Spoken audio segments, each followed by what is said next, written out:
Hi friends, welcome to பிரியாரி life style. இன்றைக்கி என்ன வீடியோ பார்க்க போகிறோன்னா லன்ச் ரெசிபி தான். இன்றைக்கி எங்கள் வீட்டில் என்ன லன்ச்சுனா ஒயிட் ரைஸ், பருப்பு உருண்டை குழம்பு, கோஸ் பொரியல். எப்படி செய்கிறது பார்க்கலாம் வாங்க, வீடியோக்குள்ளே போகலாம். ஃபஸ்ட்டு அதுக்கு தேவையான காய்கறி எடுத்து வச்சுக்கலாம். கோஸ், வெங்காயம், ஒரு துண்டு இஞ்சி, கருவேப்பிலை, கொத்தமல்லி, தக்காளி, தேங்காய். கோஸ் பொரியலுக்கு தேவையான கோஸ் கட் பண்ணி வச்சுக்கலாம்.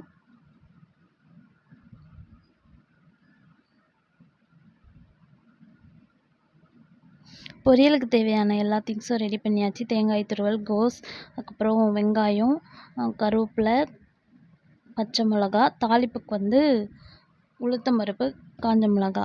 இப்போ ஸ்டவ் ஆன் பண்ணி பேன் வச்சுக்கலாம். பேன் ஹீட் ஆயிடுச்சு. ஆயில் போட்டுக்கலாம். ஆயில் ஹீட் ஆனதுக்கப்புறம் கொஞ்சமாக கடுகு, கொஞ்சம் சீரகம் சேர்த்துக்கலாம்.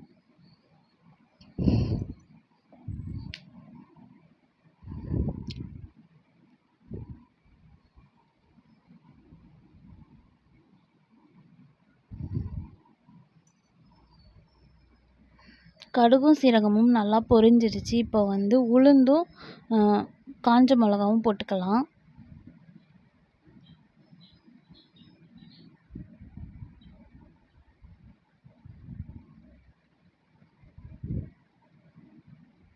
இப்போ வெங்காயம், பச்சை மிளகா, கருவேப்பிலை இது மூணும் சேர்த்துக்கலாம்.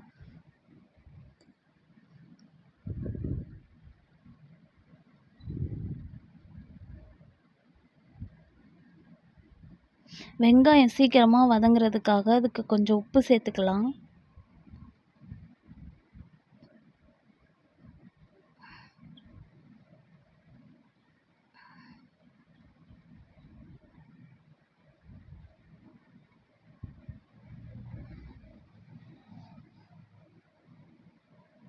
வெங்காயம் நல்லா வதங்கிடுச்சு. கோஸும் சேர்த்துக்கலாம்.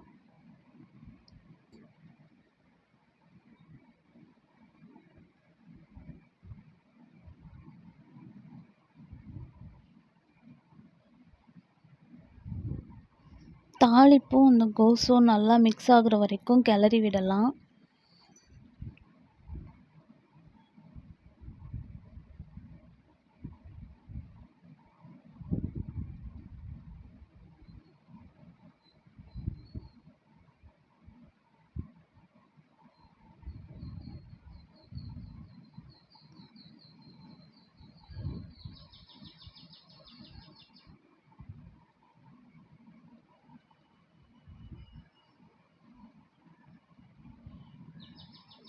கோஸ் வேகிறதுக்காக 1/4 டம்ளர் தண்ணி சேர்த்துக்கலாம்.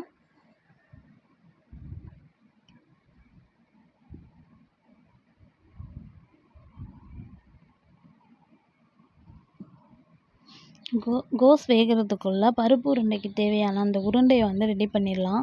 ஆல்ரெடி 2 மணி நேரத்துக்கு முன்னாடி கடலைப்பருப்பு ஊற வச்சு அரைச்சி எடுத்து வச்சுருக்கோம். இது கூட இஞ்சி, பச்சை மிளகா, வெங்காயம், கொஞ்சமாக கருவேப்பிலை சேர்த்துக்கலாம். சேர்த்து நல்லா பிசைஞ்சு எடுத்துக்கலாம்.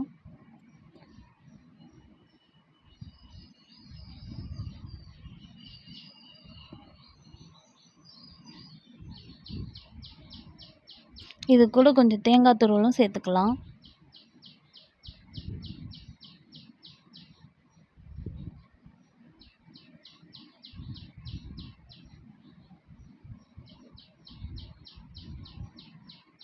நல்லா எல்லாம் மிக்ஸ் பண்ணி சின்ன சின்ன உருண்டைகளாக எடுத்து வச்சுக்கலாம்.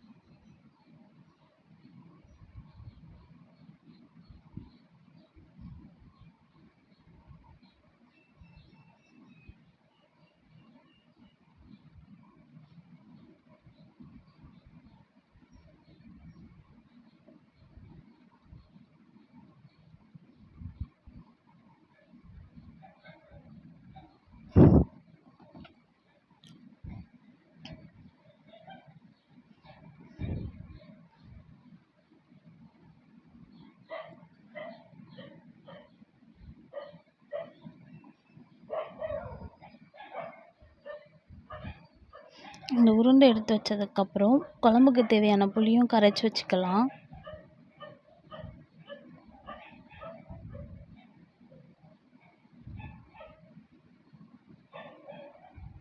இப்போ கோஸ் வெந்துருச்சு. இது கொஞ்சமாக தேங்காய் ஆட் பண்ணிக்கலாம்.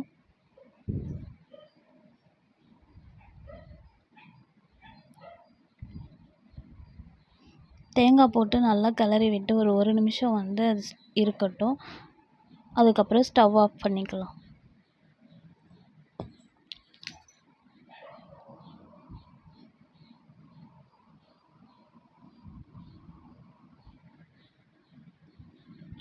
இப்போ பார்த்தீங்கன்னா குழம்புக்கு தேவையான புளி கரைசலில் வந்து மசாலாவும் கலந்துடலாம். தேவையான அளவு உப்பு, அதுக்கப்புறம் மிளகாய் தூள் சேர்த்துக்கலாம்.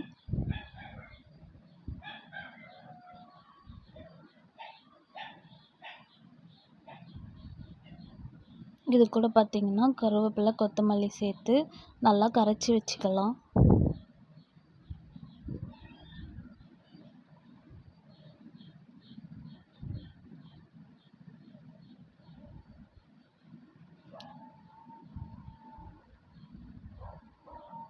இப்போ பார்த்திங்கன்னா குழம்புக்கு தேவையான உருண்டை, புளி கரைசல், அப்புறம் வெங்காயம், தக்காளி ரெடியாக இருக்குது.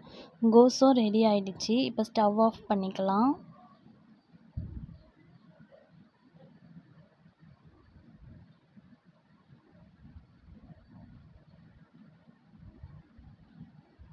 இப்போ குழம்புக்கு ரெடி பண்ணிடலாம். ஃபஸ்ட்டு பேன் வச்சு பேன் ஹீட் ஆனதுக்கப்புறம் ஆயில் போட்டுக்கலாம்.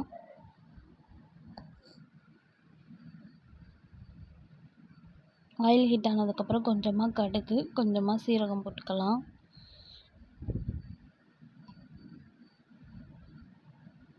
சீரகம் பொரிஞ்சதுக்கப்புறமா வெங்காயம் ஆட் பண்ணிக்கலாம்.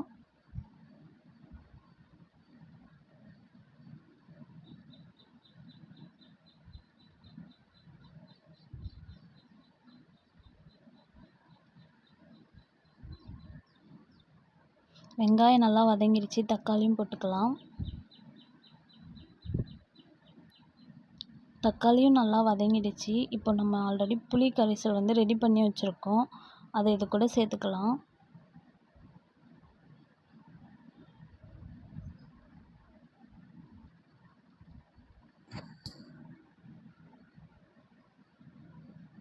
இப்போ குழம்புக்கு தேவையான தண்ணியும் ஊற்றிக்கலாம்.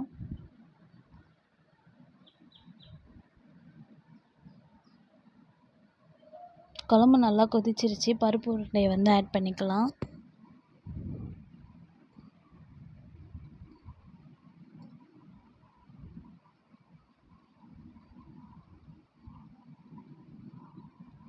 இப்போ பருப்பு உருண்டையெல்லாம் ஆட் பண்ணியாச்சு.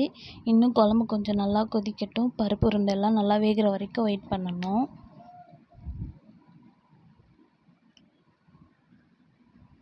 குழம்பு நல்லா கொதிச்சிட்ருக்கு.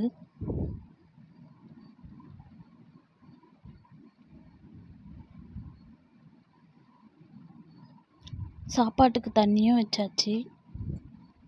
சாப்பாடும் ரெடி ஆகிடுச்சு, குழம்பும் ரெடி ஆகிடுச்சு. வாங்க எப்படி வந்திருக்குன்னு பார்க்கலாம்.